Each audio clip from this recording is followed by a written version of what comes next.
September 1943. Occupied France, 3 kilometers east of Le Mans. An SOE operative crouches in the darkness, watching a German supply depot through a chain-link fence. 22 enemy soldiers move among trucks and ammunition crates. Guards patrol in pairs. Sentinels stand at each corner. 1 man, 1 weapon, 22 targets. And in his hands, not a rifle, not a military pistol, but a strange metal tube that looks more like a plumbing tool than a gun. The Wellrod. In the next 43 minutes, military intelligence would witness an event they would analyze for decades. 20 silent eliminations. No alarms. No muzzle flash. No sound louder than a book closing. Tonight, we tell the story of the quietest firearm ever used in war and the bizarre, impossible engineering that made it real. By 1942, Britain's SOE, the Special Operations Executive, faced a critical problem. Resistance agents across occupied Europe had one mission: sabotage without detection. They needed to eliminate sentries, assassinate Gestapo officers, disrupt convoys, demolish bridges, destroy fuel depots, all without alerting German forces. Noise meant death.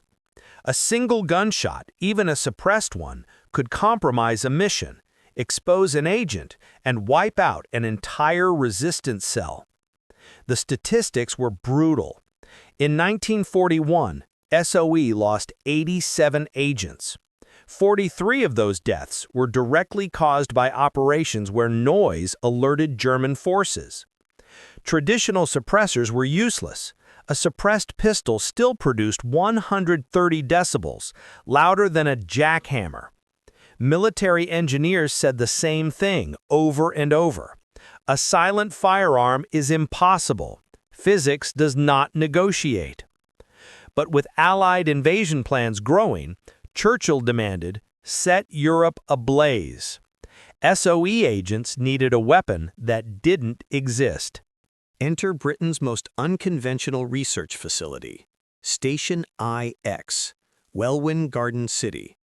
A secret lab staffed not by traditional firearms engineers, but by inventors, mechanical tinkerers, and problem solvers who cared more about results than elegance.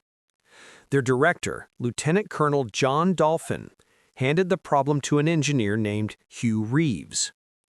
Reeves wasn't a gun designer. He built folding motorcycles for paratroopers and explosives disguised as coal. Perfect. He was exactly the kind of engineer who ignored impossible. In spring 1942, Reeves received the design brief. Create a pistol that can kill a man at close range with no more noise than a hand clap.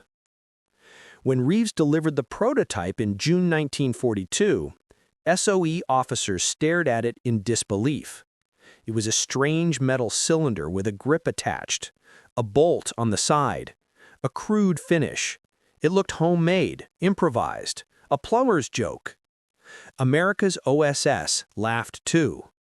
Engineers said, the range was too short, the ammo too weak, the suppressor unworkable, the bolt action too slow. One OSS analyst wrote, "If the first shot fails, the operator is dead." Everyone believed the same thing. It would never work. Until they saw the tests. October 17, 1942. Station IX, firing range.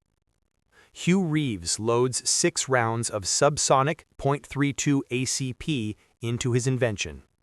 He steps forward, raises the weapon, and fires. The sound? 73 decibels. Quieter than normal conversation. Quieter than a car interior. Every shot hits the target. Every shot stays under 75 decibels. The observers stand motionless.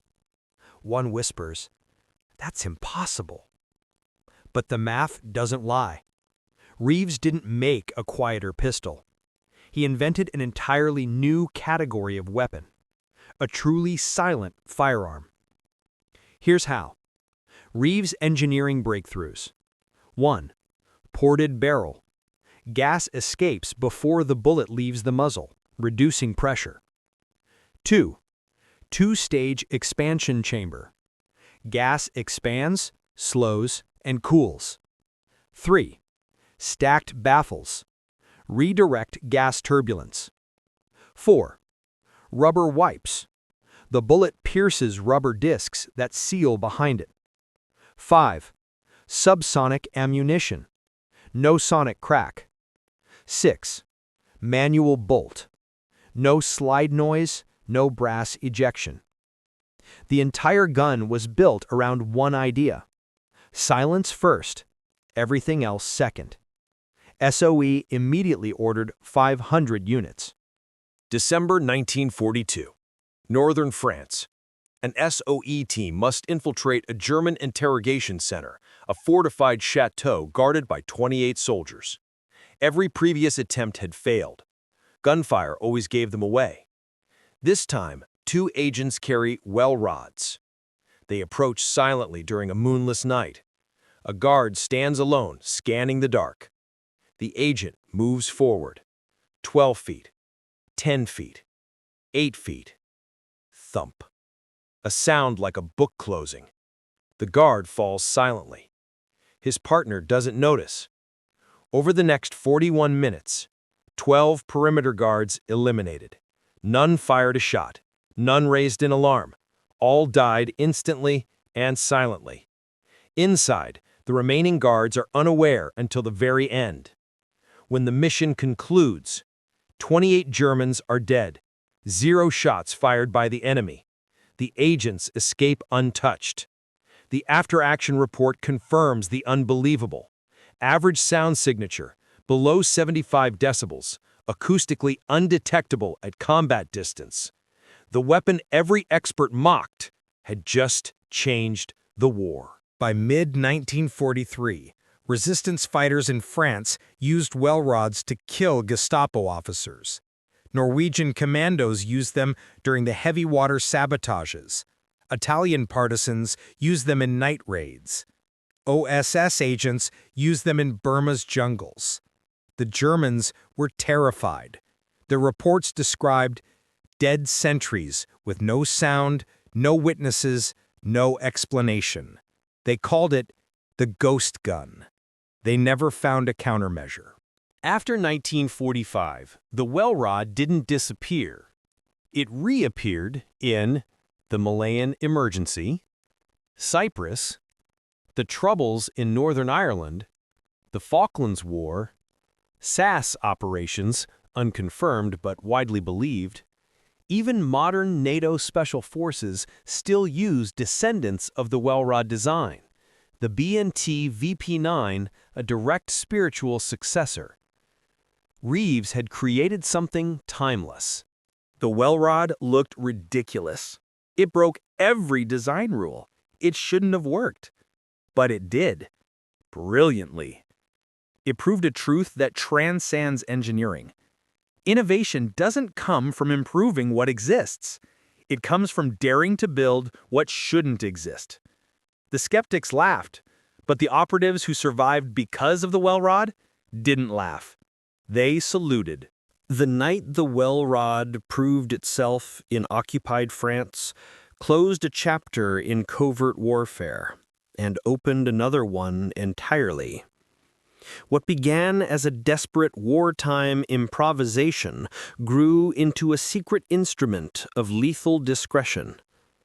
But the story that follows is not only about engineering or battlefield triumph, it is about consequences, moral, strategic, and political, that would echo long after the war's end.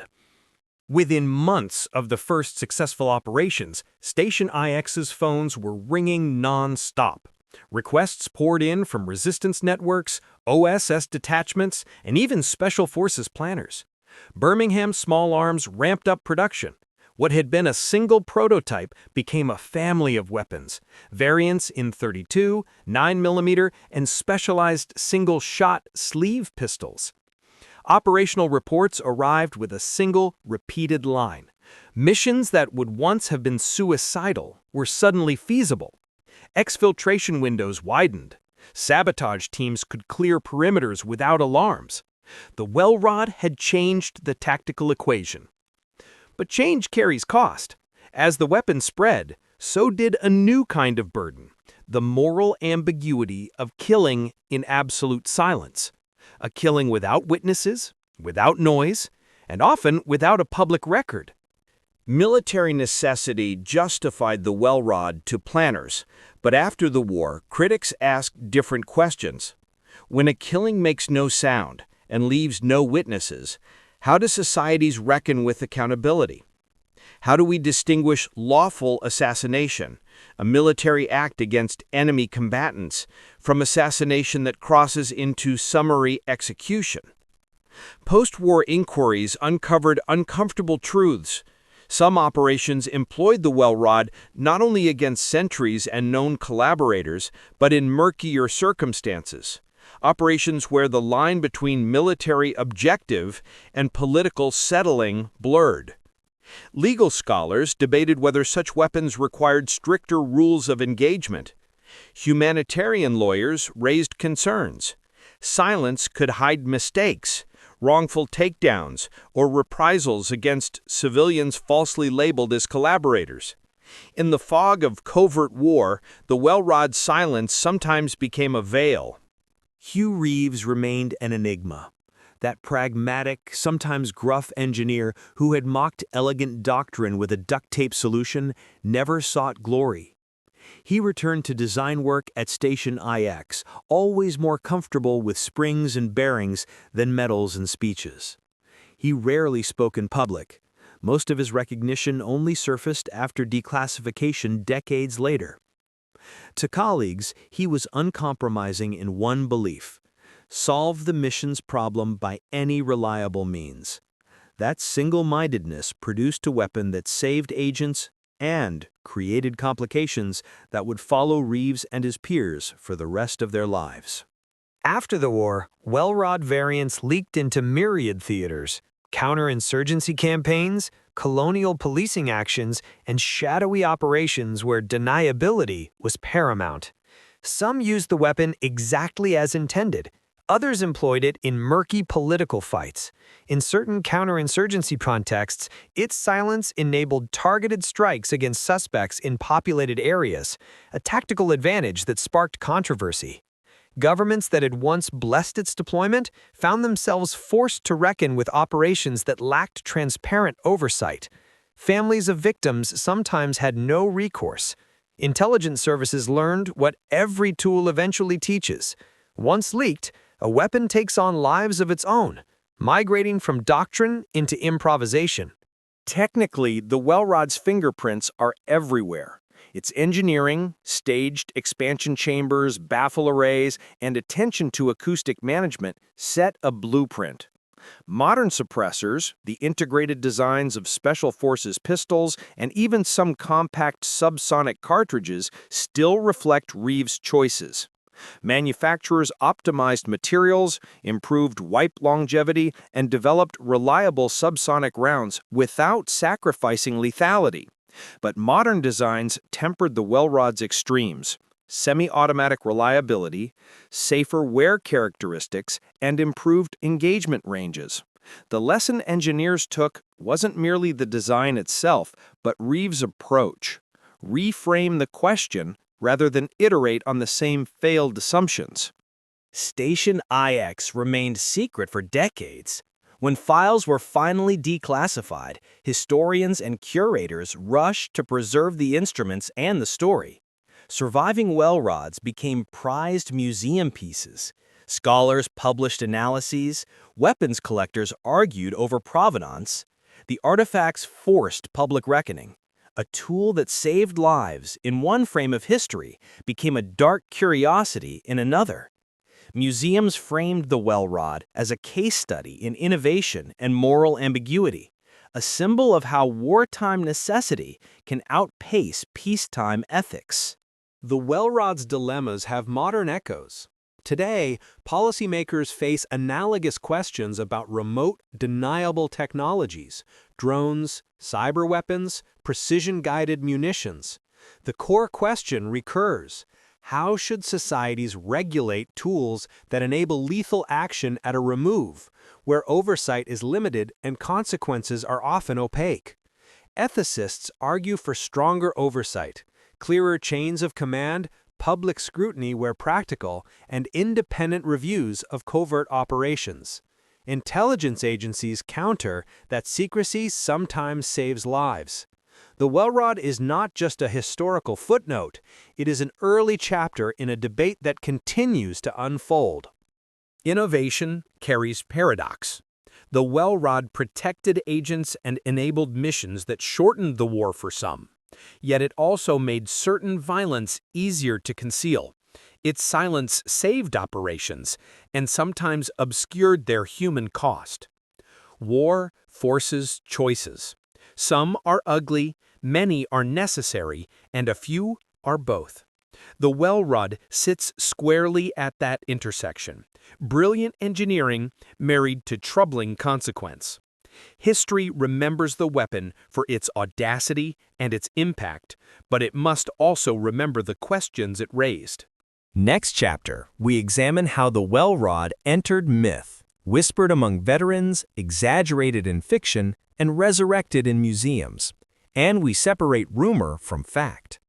We'll also look at declassified missions, where the Wellrod's role remains uncertain, and the historians still arguing over numbers.